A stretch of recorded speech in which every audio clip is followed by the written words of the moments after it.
This is the digital channel of the General Overseas Service of All India Radio. I am Manoj Mainkar, and in the next half hour, I'll bring to you news updates from India and around the world, awareness videos on coronavirus by Government of India, yoga on radio, and a lot more. We'll begin with the news updates.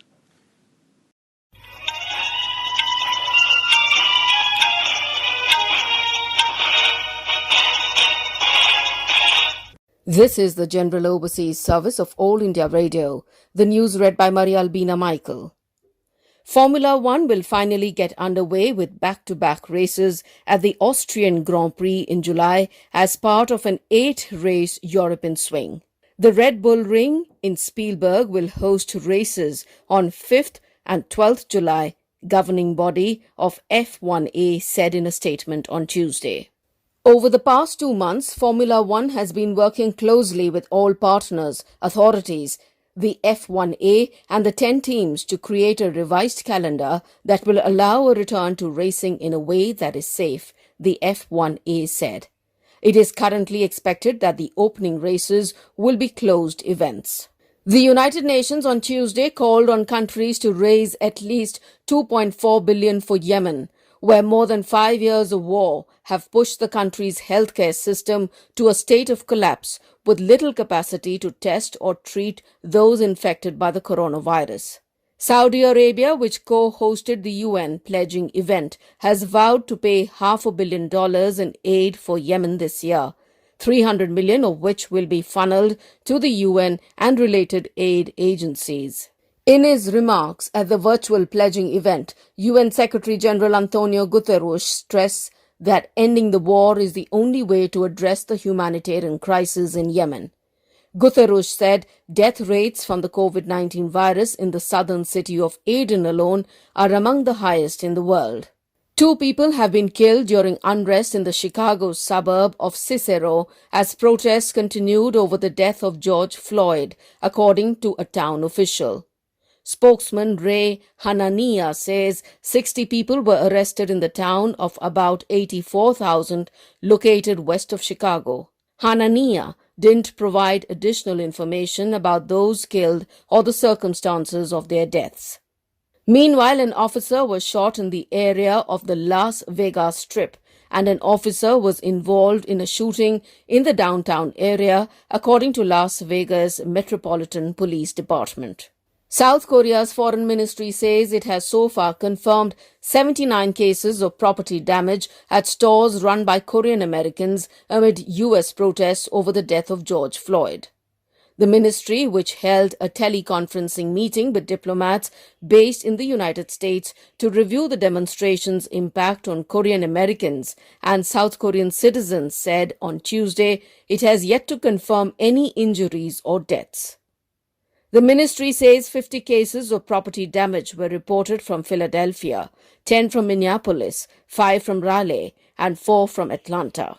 China's aggressive testing of about 10 million people for coronavirus in Wuhan, the first epicenter of the virus outbreak, has not revealed new confirmed COVID-19 cases, but 300 asymptomatic carriers, officials said. A total of 300 asymptomatic patients were found after 9.89 million people were tested in China's worst-hit city, Wuhan, with no confirmed COVID-19 cases, the city government said on Tuesday. The mass testing was carried out at a cost of 900 million yuan, about $126 million, it said. The number of COVID-19 cases has crossed 2,000 mark in Nepal. According to the Ministry of Health and Population, 288 more persons tested positive during the last 24 hours, taking the total number to 2,099. Ministry spokesperson said 45 more persons were cured and discharged from various hospitals. There are 1,825 active cases, while 266 people have recovered. 8 persons have died of COVID-19 so far. Currently, 1,45,375 people are kept under quarantine across the country. Out of the 77 districts of the Himalayan nation, 61 districts have reported coronavirus infection till date. Under the Vande Bharat mission VBM, 14 flights are scheduled from the Gulf countries today, carrying more than 2,200 Indians back home. 10 flights are scheduled from the United Arab Emirates UAE. Priority is being given to distressed workers, stranded tourists, pregnant women, medical emergency cases, and senior citizens in sending back. On Tuesday, 2,719 stranded and distressed Indians, including infants, boarded the special flights under the VBM from various Gulf countries to go home. From UAE, nearly 1,800 people were repatriated. India has said recent UN Security Council report vindicates India's long-standing position that Pakistan remains the epicenter of international terrorism.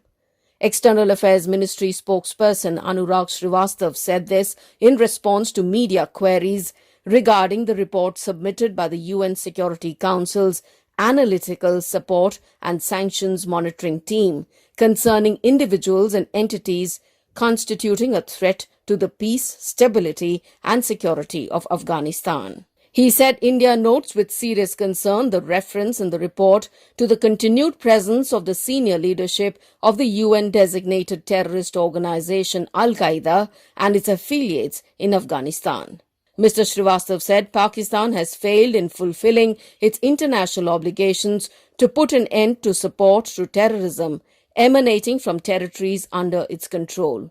He said India will continue to contribute and support all efforts towards securing peace, security, and stability in Afghanistan. Prime Minister Narendra Modi has asserted that coronavirus may have slowed economy, but India will get its growth back through talent and technology. Mr. Modi affirmed his vision of making the country self-reliant and back on its trajectory of growth. Inaugurating the annual session of Confederation of Indian Industries CII through video conferencing on Tuesday, marking the 125th year of CII since inception, the Prime Minister shared his vision on the theme of getting growth back.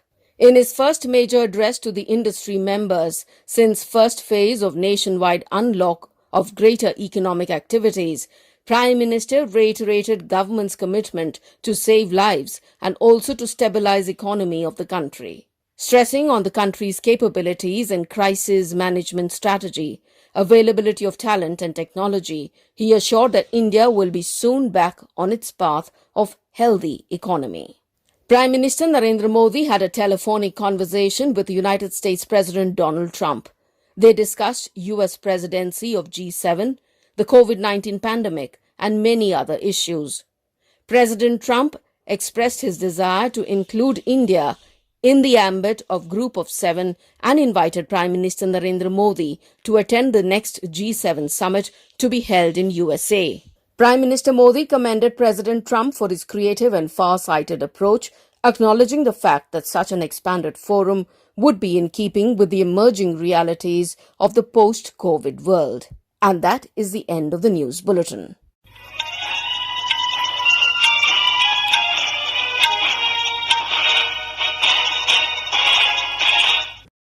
India is at a critical stage in its fight against coronavirus as fears of community transmissions rise. Frontline workers are still going out every day to win what one doctor described as a war India can't afford to lose.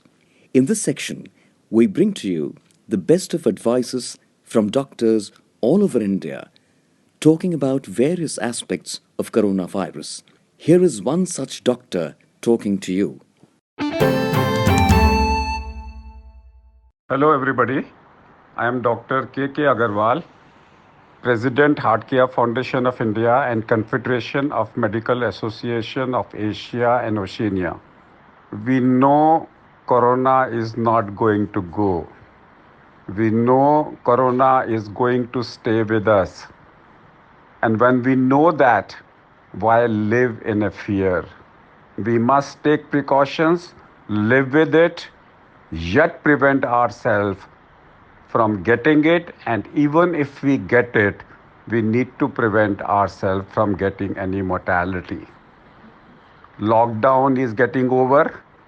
but our personal lockdown will stay for years together.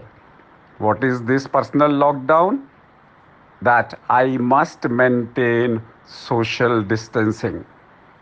I must maintain a physical distancing of 6 feet wherever possible. If I am walking, 6 feet. If I am running, 9 feet. If I am going to a hospital, 13 feet. And if this social distancing is not possible, I must make sure that I am using breathable mask or face shield. I avoid face-to-face meeting with anybody. If I am going to a restaurant, I sit side to side or side to face. If I'm sitting in an AC atmosphere, between me and the AC, there is nobody sitting there so that the AC air does not carry the virus from that person to my mouth. I need to take precautions. I must live, therefore, I have the right to go to a metro, bus, train, plane, but with precautions. Precautions are simple, no face to face meeting, and if I am sitting in a bus or a metro, side to side sitting, and we can talk still with each other. Instead of buying and telling the petrol dealer, give me 2 liters, 3 liters, or 10 liters petrol, starts telling them, give me 500 rupees petrol or 1000 rupees petrol. Similarly, when you go to a shop, instead of negotiating, spend as less time as possible and buy things so that you don't wait for the change to be taken from the shop. So the scenario is going to change. We have to live. We have to live without fear. We have to live with corona, but with precautions. We must desanitize, decontaminate our surfaces, and we must continue our hand hygiene, cough etiquettes, and respiratory hygiene. And physical distancing is the most important. Dear colleagues and my friends, remember, we only can win. No government employee can come and force you for a physical distancing. Nobody can come inside your home and check whether you are washing your hands or not. It is me who is going to treat and maintain and prevent corona. Also remember, after the lockdown, because you are going out, you are attending the office, you are meeting people, you are wearing a mask, okay, but still you can carry a symptomatic infection at home. Therefore, when you wear a mask outside, and if you are working outside for 8 hours, make sure when you come back, you wear a mask, change your clothes, take a bath, then meet your people while maintaining a social distance and masking, specifically with the elderly. Thank you.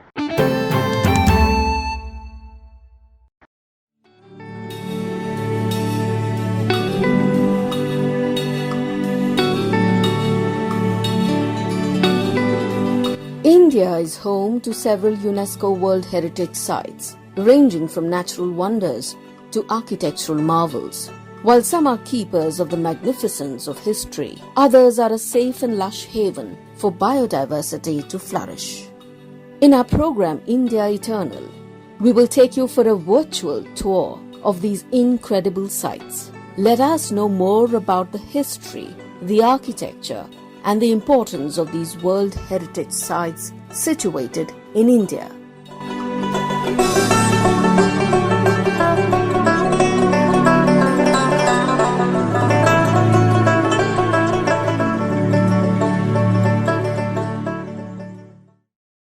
In our program India Eternal, explore more about India's oldest art gallery, Bhimbetka, with journalist Puneet Nicholas Yadav. The rock shelters of Bhimbetka are in the foothills of the Vindhya Mountains on the southern edge of the central Indian plateau. They are a group of caves inhabited by the earliest human settlers in India.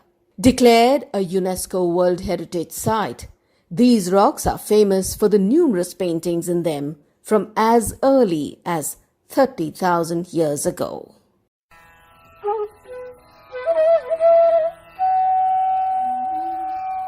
A question that frequently excites or even haunts us, irrespective of how young or old we may be, is just how we evolved as human beings. How, at a time when there were none of today's technological advancements, no machines, or even basic tools to help in our daily chores, the early humans still managed to go about with their lives.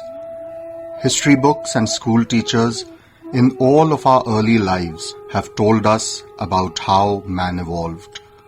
We have all been taught about the different ages and the theory of evolution, how fire was accidentally invented, gods and demigods were created in man's image, and totems worshipped. But none of these textbook teachings can perhaps give us as vivid a description of those times from millennia past as the rock art and paintings that have inexplicably survived since those times in a series of some 400 caves in Bhimbetka, a UNESCO World Heritage Site situated an hour's drive away from Bhopal, the capital of Madhya Pradesh. Driving a little over 40 kilometers on National Highway 69 from Bhopal towards Hoshangabad, one reaches a signboard on the busy road that, without any prior warning, as there are hardly any other signages for this site, bifurcates to a single-lane rickety road on the right that, after a railway level crossing, goes onwards till what can arguably called India's oldest art gallery, Bhimbetka. Now, of course, our somewhat compulsive fondness for finding some link for all our prehistoric, ancient, or even medieval era sites with that great epic of Mahabharata or Ramayana is the reason behind these caves being collectively named after Bhim, the second of the 5 Pandav brothers. The proponents of this nomenclature argue that Bhim, along with his brothers, had spent some time at these caves during their exile. Funnily enough, local guides often point at the huge weathered boulders that are strewn all around Bhimbetka, and depending on their individual affiliations with these boulders, tell tourists which one the mighty Bhim used to sit on while keeping a watch out for any corps of spies that might be hiding in the expansive forests around the site. While there is no historical evidence to link Bhimbetka with the Mahabharata and its key protagonists, archaeological and geological studies have dated various paintings and rock art found in these caves to different time periods, the oldest dating back to over 15,000 years ago, while the more recent have been dated back to the 8th century Anno Domini. Recent clearly is a relative term at Bhimbetka. These caves that were accidentally discovered in 1957 by archaeologist Dr. Vishnu Wakankar, who was then associated with the Ujjain-based Vikram University, have preserved paintings, rock etchings, and art made by the early humans in the Upper Paleolithic age and their descendants down till the medieval era. The way to most caves has not been cleared of shrubs and bushes till date. But the interest in the site that Dr. Wakankar discovered evoked great enthusiasm in the scientific community and among archaeologists and geologists who made a beeline for Bhimbetka for various studies and research. With time, as curiosity increased among the common folk about this site and led to windfall gains for Madhya Pradesh's tourism sector, the state's government commissioned an easily accessible route to Bhimbetka and now a well laid out track to at least 25 of these ancient art galleries gives visitors a chance to have a glimpse of how the cavemen and their early descendants lived. The Bhimbetka rock shelters, formed undoubtedly by the natural process of weathering and erosion, possibly gave the cavemen in central India, much before this land got its name, their first colony. And perhaps In those days, when mobile phones and internet, technology and other such addictions of the modern era didn't encroach on personal time, these cave dwellers had enough time to draw out their daily chores, rituals, and events with stunning imagination on the walls of their homes. Were they simply decorating the caves that they lived in, or did we inherit the compulsive obsession for graffiti from them? Or did they paint as a matter of record keeping so that millennia upon millennia after they were long gone, we could still marvel over their time and get teleported back to their age? The rock paintings, largely in white and red, are essentially a record of the varied animal life of the surrounding forest and of various facets, economic and social, of people's lives. There are images of real and mythical creatures, domesticated animals, carts and chariots, designs and patterns, and pictorial depiction of rituals, dances, and battle scenes. The overall ambience of the place makes your imagination run wild, taking the mind back to that bygone era on a virtual tour that beats any casual saunter through an art exhibition of today's time. From one cave to the other, the footsteps of the prehistoric man can be easily discerned by visitors of all ages, children and elderly alike. Executed mainly in red and white, with the occasional use of green and yellow, with themes taken from the everyday events of eons ago, the scenes usually depict hunting, dancing, horse and elephant riders, animal fights, honey collection, decoration of bodies, disguises, ritual celebrations, totems, and the early gods. The caves also depict the detail of social life and how it changed from one millennium to the other, with paintings in some caves depicting massive animals. For instance, a huge wild boar-like creature chasing a dwarf-sized lanky human. Others show men venturing out as a hunting party, and yet some others show them riding elephants, holding crude spear-like weapons in their hands. Animals such as tiger, rhinoceros, wild boar, elephants, monkeys, antelopes, lizards, peacocks, etc. have been abundantly depicted in the rock shelters. Studies over the past few decades have deduced that the colors used by the cave dwellers were prepared by combining manganese, hematite, soft red stone, and wooden charcoal. Perhaps animal fat and extracts of leaves were also used in the mixture. The superimposition of paintings shows that the same canvas was used by different people at different times. However, it isn't just the rock art and paintings at Bhimbetka that fascinates. Numerous other archaeological remains which have been excavated are on exhibit at the site and at the MP State Museum in Bhopal. Besides the rock art and rock shelters, Bhimbetka is home to such remains of yesteryears as walls of a ruined citadel and even mini stupas, indicating Buddhist influence from the Maurya and Sunga periods. Besides rock-cut beds attributed to Buddhist monks, there are also various inscriptions which date back to the Sunga, Kushan, Gupta periods. Shankha script inscriptions, which are undeciphered so far, are also commonly seen.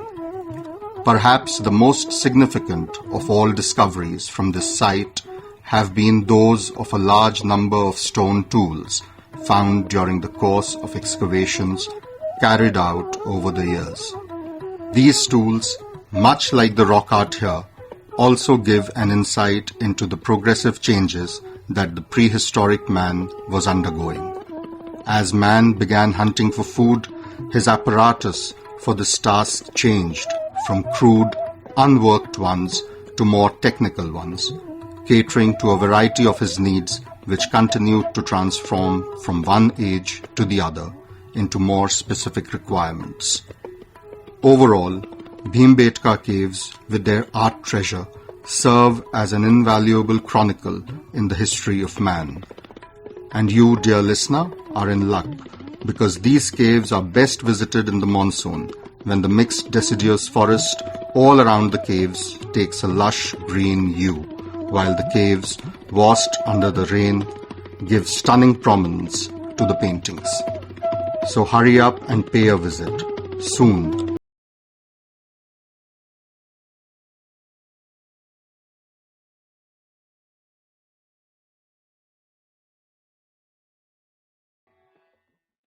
In our program India Eternal, you just heard a talk on India's oldest art gallery, Bhimbetka. It was scripted and narrated by journalist Puneet Nicholas Yadav. This program came to you from the digital service of the World Service of All India Radio.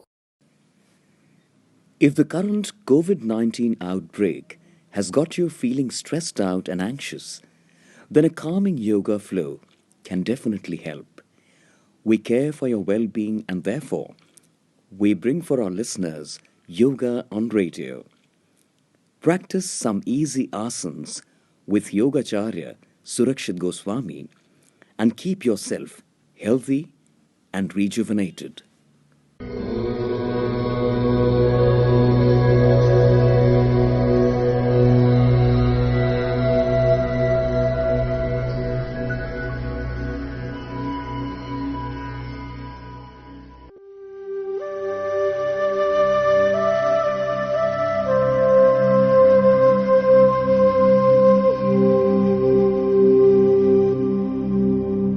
Dear listeners, today we will practice Setu Bandhasana.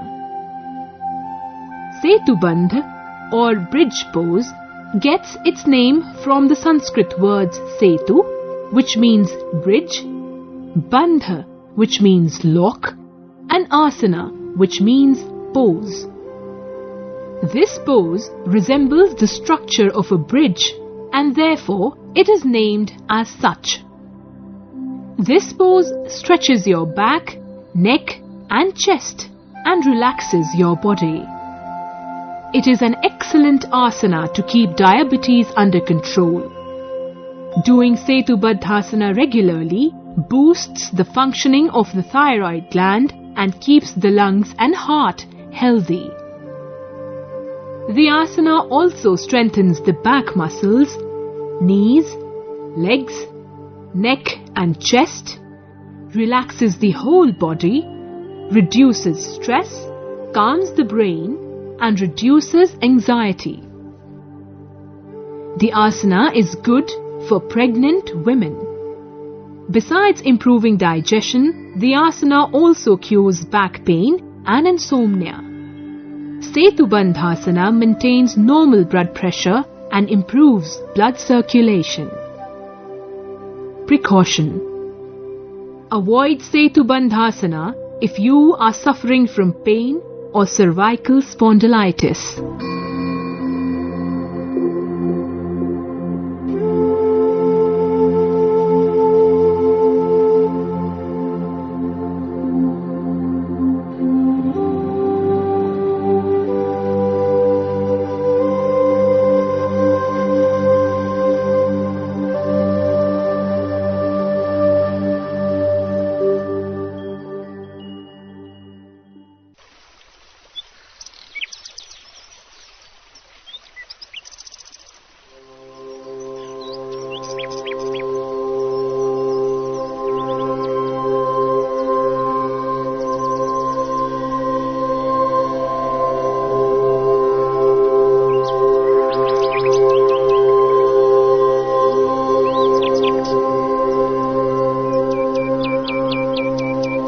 This asana pose resembles a bridge, hence the name Setu Bandha Asana. Lie on your back. Bend your legs at the knees, keeping the heels as close as possible to the hips. Hold your ankles with your hands if possible, or else place your palms on the floor beside your hips. Inhale and lift up your back and hips very slowly and smoothly so that your chin touches your chest. Keep your shoulders and heels planted on the ground. Close your eyes and focus on your heart. Hold this posture for as long as possible while breathing normally. Return to the original position very slowly and relax. Repeat this asana 3 times. This broadcast came to you from the digital channel of the General Overseas Service of All India Radio.